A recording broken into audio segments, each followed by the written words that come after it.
Boa noite, queridos amigos do Ideal Espírita Cristão. Boa noite, queridos amigos do De Sagres. Mais uma vez, estamos aqui para falar sobre mais um capítulo do Evangelho segundo o Espiritismo. Hoje vamos falar do capítulo 21, cujo título é Haverá falsos cristos e falsos profetas. Esse capítulo ele é muito interessante, né? E ele está muito ligado às coisas que hoje nós enxergamos no nosso dia a dia, né? Aliás, como todo o evangelho de um modo geral, né? Todo o evangelho de Jesus é muito atual. A gente enxerga cada ensinamento de Jesus, né? Ou não cumprimento desses ensinamentos, né? Das nossas coisas do cotidiano, né? Jesus é sempre atual, né? Esse capítulo, ele trata da questão relacionada àquelas pessoas que encarnaram, estão aqui no planeta, para serem aqueles que vão passar as lições de Jesus, passar os ensinamentos que vão confortar os espíritos das pessoas, né? Essa frase é de Cristo. Haverão falsos cristos e falsos profetas, né? O que é um profeta? Profeta no sentido evangélico é aquela pessoa que orienta, é uma espécie de um professor, né? Um educador, é aquela pessoa que orienta as pessoas com relação ao cumprimento das leis de Deus, né? E o que seria um falso Cristo? Cristo já estaria mais relacionado, né, àqueles que são os grandes líderes, né, aqueles que lideram e conduzem pessoas também com esse mesmo objetivo relacionado às coisas do espírito, né? E por que nós temos os falsos cristos e falsos profetas? Olha só, por que nós temos cultura ruim? Por que nós temos música não tão boa? Por que nós temos artes, de um modo geral, não tão bons, né? Por que nós temos uma rede social infestada de inverdades, fakes, intolerância? Enfim, por que nós vivemos todo esse quadro? Porque isso está relacionado ao nosso estágio de evolução. Por que existe a cultura ruim? Porque tem público, porque nós consumimos, boa parte da nossa população consome a cultura ruim, acredita nos fake news e até compartilha, acreditam nas mensagens, às vezes até com pouquíssimas informações. E aí é nessa hora que surgem também os falsos cristos e falsos profetas. Só agora surgiram? Não. Os falsos cristos e falsos profetas existem desde a antiguidade. É só a gente observar quantas e quantas, né, ramificações nós encontramos de várias religiões que nasceram de uma forma, vários ensinamentos espirituais de formas diferentes, enfim, tá? Então, quer dizer, o falso Cristo e o falso profeta, ele só existe porque tem público para tal. E quais são os nossos comportamentos que, de uma certa forma, incentivam o aparecimento desses falsos cristos e falsos profetas? Primeiro de tudo, a nossa fé é vacilante. Nós falamos assim, acreditamos em Deus, acreditamos em Jesus, sabe, nós vacilamos. Quando nós temos contratempo, contrariedades, quando as coisas não seguem exatamente o rumo que nós imaginamos, nossa fé vacila, a gente questiona, né? Quem de nós, pelo menos uma vez na vida, já não falou assim, poxa, isso não é justo, meu Deus, por que isso comigo? Isso não é justo, né? Então nós somos vacilantes, e isso faz com que apareçam os falsos cristos, justamente na hora, e os falsos profetas, quando a gente vacila, tá? Porque também nós somos imediatistas. Nós procuramos as coisas do espírito, sabe, buscando resultados imediatos para os nossos problemas físicos e materiais. A gente tem uma doença, a gente vai correndo procurar alguma alternativa. A gente vacila, a gente tem medo, Então, nós temos aquele instinto de preservação, então a gente sai correndo buscando alguma coisa, faltou um emprego, puxa, preciso fazer alguma coisa, fazer uma promessa, preciso fazer algo, né? E aí é que a gente abre a brecha também para que surjam essas pessoas, né? Outra situação também, nós nos impressionamos muito com os pseudos milagres. O milagre não existe. Nós nos impressionamos com os fenômenos, com as coisas maravilhosas, com os fantásticos, enfim, e muitas vezes ligando, né, tudo isso como sinais de Deus, sinais de que Deus está presente por trás de tudo aquilo. E aí é que a gente pode correr o risco de cair na mão de um impostor. E como que a gente reconhece o verdadeiro profeta?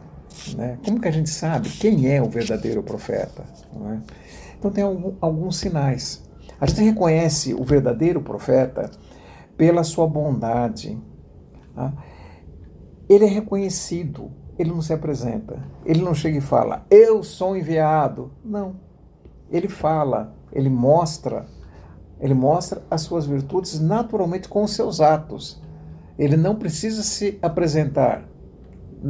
Naturalmente, ele é apresentado. Tá? Conhece-se a árvore pelo fruto. Uma boa árvore vai dar um bom fruto. Quem é que está por trás das mensagens que estamos recebendo? Quem é a pessoa? Qual a origem? Né? O que defendem? Sabe? A gente tem que avaliar. Por essa avaliação, a gente vai ter condições de mensurar. É cristão? Ferem os princípios que Jesus nos ensinou? A gente tem que avaliar. A gente tem como pensar. Nos ensina a sermos melhores? A gente tem que avaliar isso. O verdadeiro profeta, ele nos ensina a sermos melhores. Melhores em que sentido? Ter um melhor emprego? Ter um melhor carro? Não, ele nos ensina a sermos melhores seres humanos. Eles nos ensinam a que nós procuremos a nossa reforma íntima. O que é fazer a nossa reforma íntima? Fazer uma viagem interior e reconhecer aonde erramos, aonde estão as nossas más tendências, como podemos melhorar, como podemos ser melhores seres humanos. Isso exige esforço, isso exige mudança, resignação, fé, e isso dá trabalho. Não existe nenhuma solução mágica, não existe nenhuma crença que fala, olha, vem aqui que está tudo resolvido. Não funciona assim. Então nós temos que ficar atentos. Os verdadeiros profetas, sabe, eles vão nos orientar a busca do esforço para sermos melhores em todos os aspectos. Outra coisa, as ações que eles executam, elas vêm do coração. Você percebe o verdadeiro profeta pela forma como ele se expressa, sabe? A voz dele vem do coração. Esse é o verdadeiro profeta. Ele passa com muita naturalidade. Você enxerga nos olhos dele o que ele está passando. Eles ignoram a si mesmos. São são pessoas especiais. São pessoas que colocam na frente o próximo, sempre. Ele deixa ele em segundo plano. A prioridade dele é o próximo. A bondade dele é irrestrita. Porque a pessoa pode ser boa em alguns aspectos e em outro não. O verdadeiro profeta, ele é bom sempre. Olha só, olha que interessante isso. Ele é a mensagem, não o mensageiro. Qual a diferença? Mensageiro é aquele que entrega a mensagem, é alguém que vem e fala alguma coisa, como eu estou falando aqui para vocês. A mensagem é aquela pessoa que ele não precisa falar. Às vezes, só com o silêncio, pela postura dele, pelas atitudes dele, pelos atos dele, ele agrega. Ele ajuda alguém espiritualmente, ele ajuda alguém a ser melhor. Então ele é a mensagem, não só o mensageiro. Não basta ser só mensageiro, tem que seguir aquilo, tem que dar o exemplo. Toda pessoa que procura ajudar alguém espiritualmente tem que dar exemplos. Ela tem que ela tem que vivenciar aquilo, ela não pode simplesmente só passar aquilo. De que adianta a gente fazer uma palestra maravilhosa, de repente com muitas fontes, uma apresentação belíssima, e de repente não professar aquilo? Quem me conhece, quem conhece quem quer que seja, sabe? Eu não estou me considerando um profeta aqui, não tenho essa pretensão, só estou dando um exemplo, mas quem me conhece, por exemplo, tem que, sabe, de repente fala, pô, esse cara aí de repente não é a pessoa mais indicada para estar passando isso, né? Então, as atitudes, elas são fundamentais, né, para o verdadeiro profeta. E Deus também, assim como a gente aqui, quando vai escolher alguém para uma missão, quando um governo vai escolher, por exemplo, um responsável pelo seu exército, ele escolhe alguém que é capaz, que seja capaz de fazer aquilo. Deus, quando escolhe um profeta, ele escolhe alguém que seja capaz também de passar a sua mensagem, de agregar algo de bom para as pessoas. E o falso profeta? Nós dissemos, esse é o título do capítulo, que é verão. Como é que a gente vai descobrir? Eu já falei aqui, né, que são palavras de Jesus que dizem, né, que a gente a gente reconhece o fruto pela qualidade da árvore. Uma árvore que não é tão boa, ela não vai dar um fruto tão bom, né? Então, como é que a gente reconhece um falso profeta? Primeiro, eles se dizem investidos de um poder divino. Muitas vezes se apresentam. Eu falei que o verdadeiro profeta, ele não precisa se apresentar. Ele se auto-apresenta. O falso profeta, ele precisa se apresentar, vamos dizer assim, numa linguagem mais moderna, ele precisa de um marketing, né? Essa é uma característica. Se diz possuidor da única verdade. Complicado, né? Complicado. Jesus nunca disse, nunca nos incentivou. Ele falou, eu sou o caminho, a verdade e a vida. Porque ele passou todos os ensinamentos básicos de amor, sabe? Agora, alguém que vem revestido de passar essas mensagens e que se diz dono da única verdade, é difícil. A gente tem que ficar muito atento, né? Principalmente quando a gente percebe que essas verdades, elas fogem de princípios básicos de Jesus, né? Do ensinamento de Jesus. O falso profeta, muitas vezes, ele é orgulhoso, ele é vaidoso, ele é senhor de si, ele é cheio de si, ele fala com altivez, né? Ele critica as outras crenças. Tá? São algumas características. Qual a melhor religião que existe? É aquela que faz de você alguém melhor. Essa é a melhor religião, sabe? Não adianta alguém tentar te convencer com algo, com milagre, com algo que seja sobrenatural, que vai trazer resultado imediato, porque isso não existe. É aquela que vai te transformar, aquela que vai fazer com que você procure ser alguém diferente do que você é, se melhorando espiritualmente. A gente tem que cuidar sempre primeiro do nosso espírito.